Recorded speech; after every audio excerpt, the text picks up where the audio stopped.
चार की घंटी जैसे ही बजे हर बड़ी खबर रफ्तार पकड़े, क्योंकि हम लाए हैं चार ऐसी दमदार खबर हमारे खास शो चार के चक्रव्यूह में। नमस्कार, कैपिटल टीवी उत्तर प्रदेश देख रहे हैं आप। मैं हूं आपके साथ राधिका राज।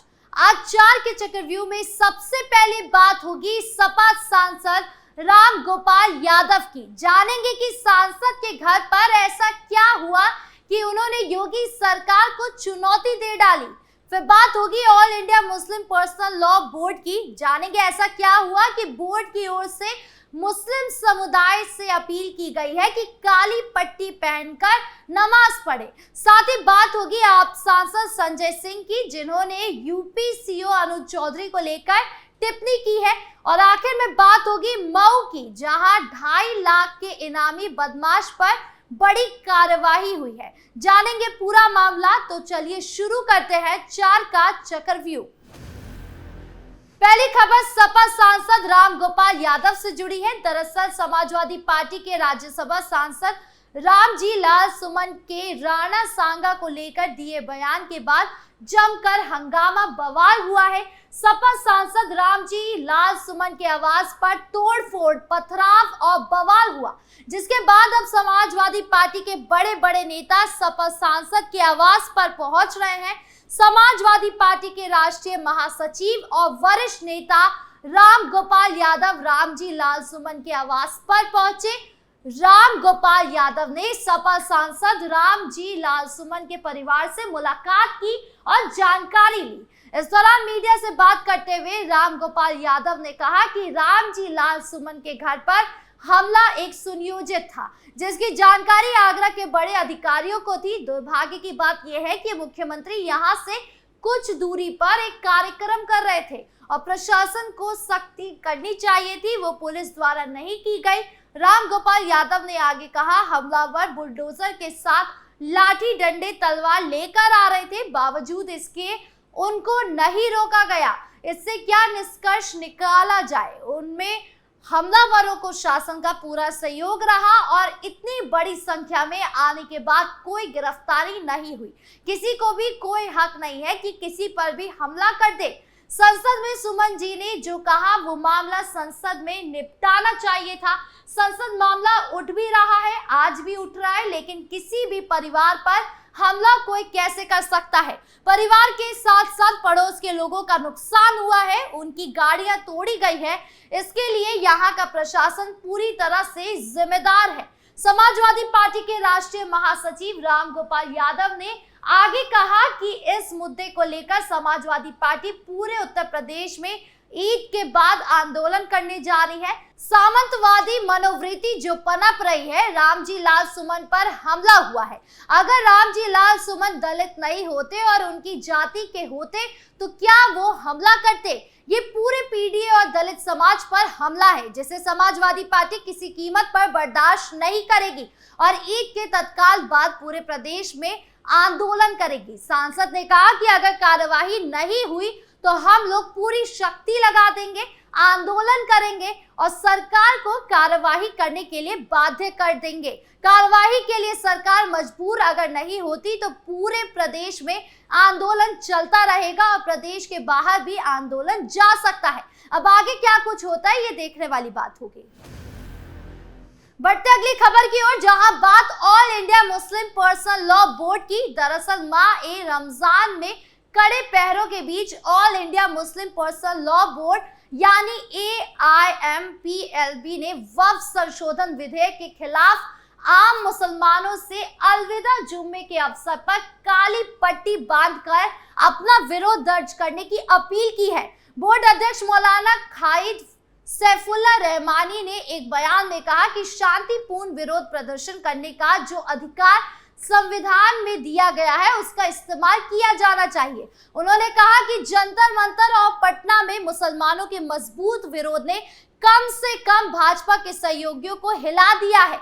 अब 29 मार्च 2025 यानी कल को विजयवाड़ा में एक मजबूत विरोध प्रदर्शन आयोजित किया जाएगा। All India Muslim Personal Law board ने देश के हर मुस्लिम से अलविदा जुमे पर अपने हाथ पर एक काली पट्टी बांधकर मस्जिद में नमाज पढ़ने के लिए आने की अपील की है। जारी पत्र में कहा गया है कि वक्फ संशोधन विधेयक एक घिनौनी साजिश है। इसका स्पष्ट मकसद मुसलमानों को उनकी मस्जिद, ईदगाह, मदारिस, दरगाह, खानकाहों, कब्रिस्तान और उनकी खैराती इदारों से महरूम करना है। अगर ये बिल मंजूर हो गया तो ये हमारे साथ सैकड़ों मस्जिद, ईदगाह, मदारिस, कब्रिस्तान और बहुत सी खैराती इदारे निकल जाएंगे। लिहाजा मुल्क के हर मुसलमान की जिम्मेदारी है कि वो इस पर अपना भरपूर विरोध दर्ज कराए। All India Muslim Personal Law board मुल्क के हर मुसलमान से अपील करता है कि वो जुमातुल विदा के मौके पर अपने बाजू पर काली पट्टी बांधकर मस्जिद आए और गम व गुस्से का पूर्ण अमन व खामोशी से विरोध करें। All India Muslim Personal Law Board की अपील के बाद गोरखपुर में भी चौकसी बढ़ा दी गई है। जामा मस्जिद, मदीना मस्जिद और अन्य संवेदनशील इलाके में पुलिस फोर्स शांति व्यवस्था कायम करने के लिए तैयार है। पीस कमेटी की बैठक में पुलिस और प्रशासन के अधिकारियों ने मुस्लिम समाज के लोगों से अलविदा की नमाज के दौरान पूरी तरह से शांति व्यवस्था और लॉ एंड ऑर्डर को बनाए रखने का विश्वास दिलाया है। पुलिस प्रशासन ने यह भी अपील की है कि मस्जिद में नमाज अदा करने के बाद शांति व्यवस्था कायम रखने में पुलिस प्रशासन का सहयोग करें। साथ ही पुलिस प्रशासन की ओर से कहा गया है कि किसी भी प्रकार की दिक्कत होने पर फौरन पुलिस को सूचना दे। किसी को भी कानून अपने हाथ में लेने की इजाजत नहीं है। सभी लोग शांतिपूर्ण तरीके से पर्व और त्योहार मनाएं। पुलिस और प्रशासन आपके साथ है।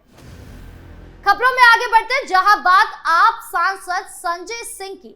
दरअसल संभल सीओ अनुज चौधरी के सेवैयां और गुजिया खाने वाले बयान पर आम आदमी पार्टी के सांसद संजय सिंह का बयान सामने आया है। संभल पहुंचे आम सांसद संजय सिंह ने संभल सीओ अनुज चौधरी के सेवैया और गुजिया वाले बयान पर कहा कि कौन मुसलमान है जो गुजिया नहीं खाता है, कौन मुसलमान है जो गुजिया खाने से मना कर देता है। ऐसी बातें करने से क्या हासिल हो जाएगा।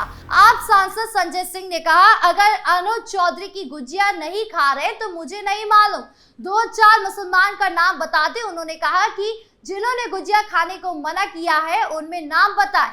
अनुज चौधरी ऐसी बात करने से क्या हासिल करना चाहते हैं। आप सांसद ने कहा कि मुझे लगता है कि ये सब भारतीय जनता पार्टी के द्वारा बुलवाया जाता है, वरना किसी अधिकारी के एसडीएम हो या सीओ ऐसी भाषा बोल सकते नहीं है। जिसे कहलवाया जाता है वो बीजेपी सरकार ही कर सकती है। आप सांसद ने कहा कि मुझे लगता है ये सब भारतीय जनता पार्टी के द्वारा बुलवाया जाता है, वरना किसी अधिकारी के एसडीएम हो या सीओ ऐसी भाषा बोल सकते जिसे कहलवाया जाता है बीजेपी की सरकार की ओर से। उन्होंने कहा कि सीओ अर्जुन अवार्ड पाया है, उसका स्वागत है, उसका सारे लोग सम्मान करते हैं। अगर किसी को अर्जुन अवार्ड मिल जाए तो क्या इस बात की उसे छूट है।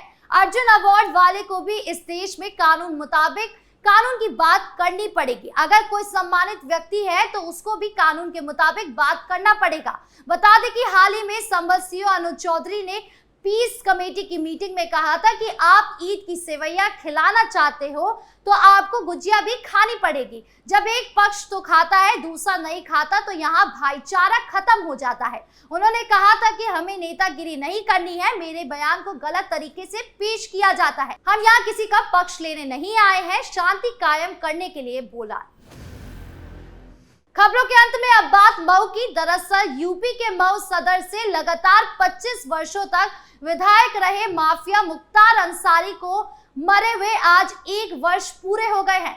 वहीं यूपी पुलिस का उसके गैंग और सदस्यों को ढूंढकर कार्यवाही अनवरत जारी है। इसी बीच माफिया मुख्तार अंसारी के आईएस 191 गैंग के शार्प शूटर और खासम खास दाहिना हाथ माने जाने वाले कुख्यात अपराधी अनुज कनौजिया पर प्रदेश के डीजीपी कार्यालय में इनाम की राशि को 2.5 गुना बढ़ाते हुए 2.5 लाख रुपए का इनाम घोषित कर दिया गया। इस फरार कुख्यात अपराधी अनुज कनौजिया के खिलाफ हत्या, लूट, रंगदारी और गैंगस्टर एक्ट समेत कुल 23 आपराधिक मुकदमे दर्ज है। वर्षों से पुलिस के लिए सिरदर्द बना यह अपराधी लगातार फरार चल रहा था। डीजीपी के आदेश के बाद मऊ पुलिस ने इसकी गिरफ्तारी के लिए कई टीमों का गठन किया है। बताया जाता है कि अनुज कनौजिया माफिया मुख्तार अंसारी का बेहद विश्वास पात्र रहा है और उसके सहारे हत्या, लूट और अवैध वसूली जैसे संगीन अपराधों को अंजाम दिया है। कई राज्यों में अपना नेटवर्क फैला चुका है। यह अपराधी पुलिस और प्रशासन के लिए चुनौती बना हुआ है। सीओ सिटी मऊ अंजनी कुमार पांडे ने बताया कि अपराधी की गिरफ्तारी के लिए हर संभव प्रयास किया जा रहा है। कई टीमों को उसकी लोकेशन ट्रेस करने के लिए लगाया गया है और जल्द ही वो पुलिस की गिरफ्त में होगा। अब अपराधी कब तक गिरफ्तार होता है, ये देखने वाली बात होगी। आपकी इस मामले पर क्या राय है, कमेंट बॉक्स में जरूर बताएं। 4 के चक्रव्यूह में आज खबरों का सिलसिला यही खत्म करते हैं। कल फिर मिलेंगे आपसे नई खबरों के साथ। वीडियो अच्छी लगी हो तो लाइक शेयर करें, चैनल को सब्सक्राइब करना ना भूलें और देश की तमाम बड़ी खबरों से जुड़े रहने के लिए देखिए कैपिटल टीवी उत्तर प्रदेश। नमस्कार।